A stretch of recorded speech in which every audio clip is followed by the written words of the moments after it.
Sometimes a touch is all it takes to heal someone, not medicine, not surgery, as doctors and patients at UCLA Medical School are learning in a remarkably unconventional class.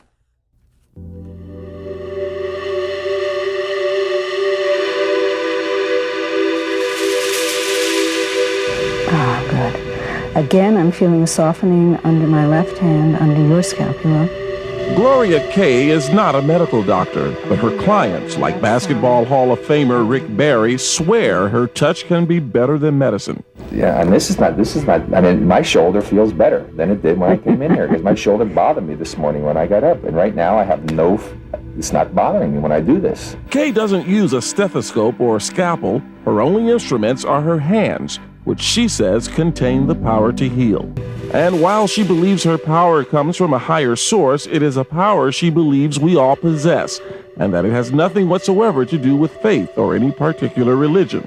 After all, she works on horses too. And if I find the point on a thoroughbred that's going to make a difference, then this lameness can be affected, or distemper, or any other condition. Not too many years ago, Kaye's laying on of hands method of healing would probably have been considered complete nonsense by most physicians.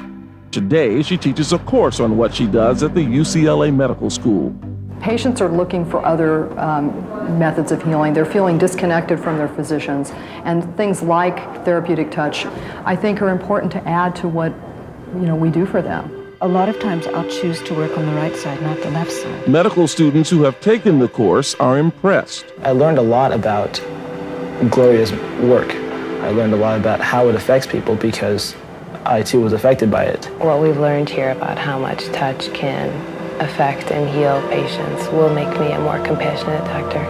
And Gloria Kaye believes as more doctors explore alternative medicine, the gap between what is conventional and what was thought to be impossible will continue to narrow.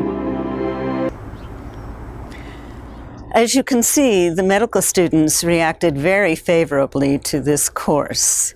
They believe that they would be better doctors as a result of exposure to energy healing. We're now standing in front of the Sansom Diabetes Research Institute, where I conducted a pilot study looking at the effectiveness of energy healing on diabetic neuropathy. The results were published in Diabetes Care, and the results were very promising. Subjects were more comfortable, their balance had improved, and although it was a pilot study, we had intended to do additional research. I'd like to make note that I am not a physician, I do not practice medicine, and I act merely in the capacity of a conduit. I am a healer.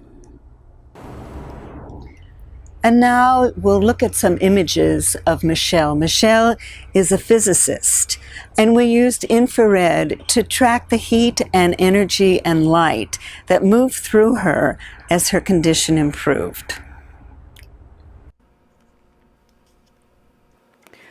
We're in the laboratory of Pacific Advanced Technology. Michelle Hinrich is the president of this organization. You can see that I'm there in the laboratory kind of perusing the entire scene, and the little screen in the middle is actually infrared, that white. And here's Michelle. She'll be the subject for this work. And there's a full-on of Michelle. So Michelle's distress was in her neck, and she also had a sinus problem. And once again, that's what the monitor looks like. So we were watching the monitor as I was actually working on Michelle. And there's the two of us watching the monitor. Our first image, and this is infrared, is my hand on Michelle's neck. So the white that you see captures the heat in my hand and the heat that is being transferred to Michelle. And as that energy is transferred, you can see there's a little white mark just below my finger. Well, that is what the infrared is picking up, and it's an energy and it's a heat. Now my hands look a little radiated there, so they're very, very light, very white. And now you can see how the energy is moving through Michelle, and this energy, again, is captured as heat with infrared. So where I'm pointing is one area, just below the hairline is another, and a little bit to the left, you can see it's starting to turn white. And here's still another image that's a little more significant. The white areas are becoming a little more intense. So just view that for a moment, and you'll see the progression. Again, my hands look as if they're radiated, and I'm continuing with the treatment on her neck.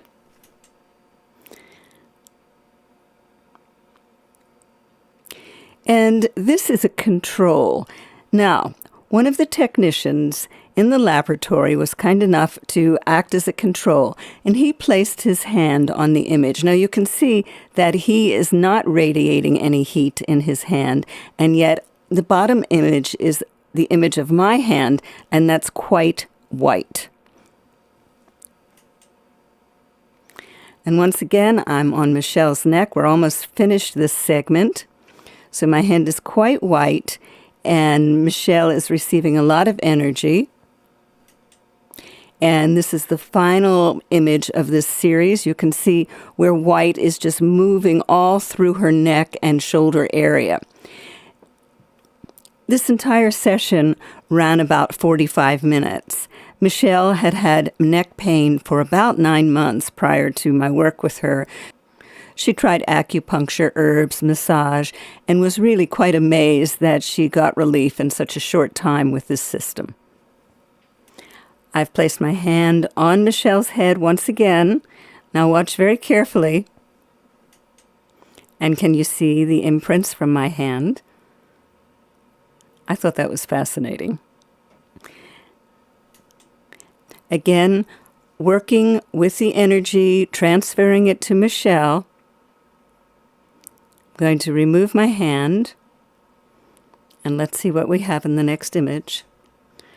Again, you have my imprints, and the final image. Now, this is really interesting. Can you see my hand? And just as I'm lifting my hand, there's a ghost of an image just extending from my fingers. I certainly hope you enjoyed this presentation.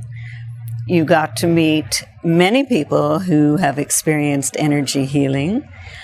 It's my great pleasure to have medicine and science now truly interested in the fascinating world of energy healing, and who knows what the next decade will bring.